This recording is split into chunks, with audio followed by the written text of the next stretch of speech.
Crash Course Instrumentation presents episode number 39, Resistive Sensors. Potentiometers for position. Fresh after episode 38, Electrochemical gas cells. Today we shift to resistive sensors that change resistance with the thing we measure, our focus. Potentiometers, used as position. Sensors, linear and rotary. Open, hook. Turn a knob, the number glides. Behind the scenes, a potentiometer is turning motion into a clean, readable voltage. What a potentiometer is, plain English. A potentiometer is a three-terminal adjustable resistor with a movable wiper that slides along a resistive track. Feed the two end terminals with a stable source voltage. The wiper takes a fraction of that voltage based on its position. Linear pots move in a straight line. Rotary pots turn through an angle, often 300 degrees. Why it works for position? Because the wiper always taps a fraction of the source voltage. The output voltage tracks position smoothly. If you move halfway, the output is about half the source voltage. With a linear taper. Some pots use an audio taper. Logarithmic feeling for sound work. For measurement, we usually want linear taper. Wiring. It right. 3-wire sanity. 3 connections. Clockwise end. Counter-clockwise end. NU wiper. Label them at the terminal block. If turning clockwise makes the reading go down, swap the two end wires so the sense is correct. Use a regulated source voltage so the reading doesn't drift with supply changes. Loading, buffers, and ranges. The device you connect to the wiper should have high input impedance. For example, a buffer amplifier or a transmitter input, so it doesn't load the pot and bend the reading.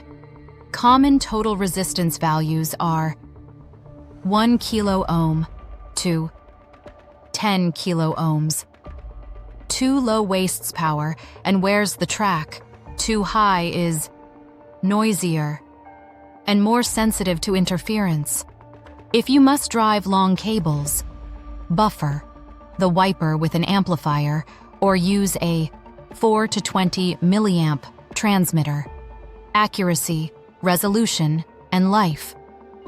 Electrical quarter resolution is limited by the watch contact spot of the wiper.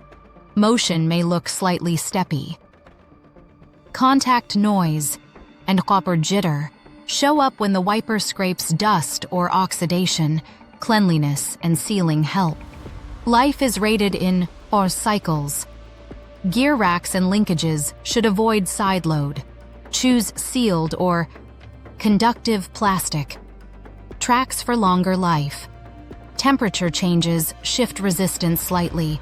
Most pots are stable enough for general position tasks.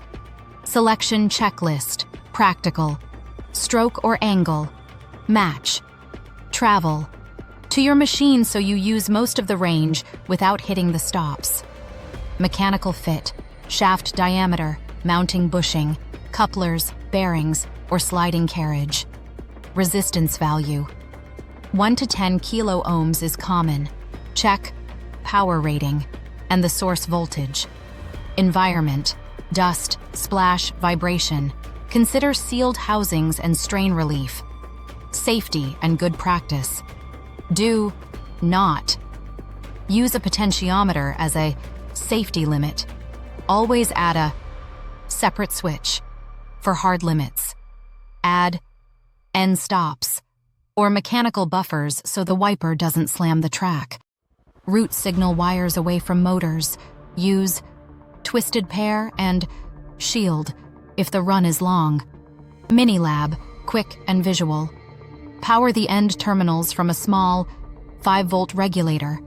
Read wiper to common with a multimeter set, 2 volts. Move the slider slowly and chart. Position versus output. Observe smoothness and any jumps. Now connect a 1 kilo ohm load from wiper to common and repeat. Notice loading error. Bending the curve. Troubleshooting, field realities. Dead spots or flat lines. Worn track or broken wiper lead, replace the pot. Jumpy output. Dirty track. Try gentle cleaning or replace with sealed, conductive plastic type. Backward trend. Swap the end terminals. Supply drift. Regulate the source or buffer with a transmitter. History nugget. Memorable. Early radio sets used potentiometers for volume control, and carbon pile variable resistors even tamed motor speed before modern drives, simple resistance shaping real-world power. Wrap up. What to remember. A potentiometer turns position into a fraction of a stable source voltage. Simple and effective. Use high impedance, inputs, or a buffer to avoid loading. Pick the right resistance value and environmental protection. For safety limits, always add a separate switch. The pot is for bomb measurement, not interlocks. Credits and CTA. Huge thanks to Tony Coupalt and the open source community for the instructional models behind Crash Course Instrumentation. If this helped, please like the video, subscribe to Crash Course Instrumentation, and share with a classmate or coworker.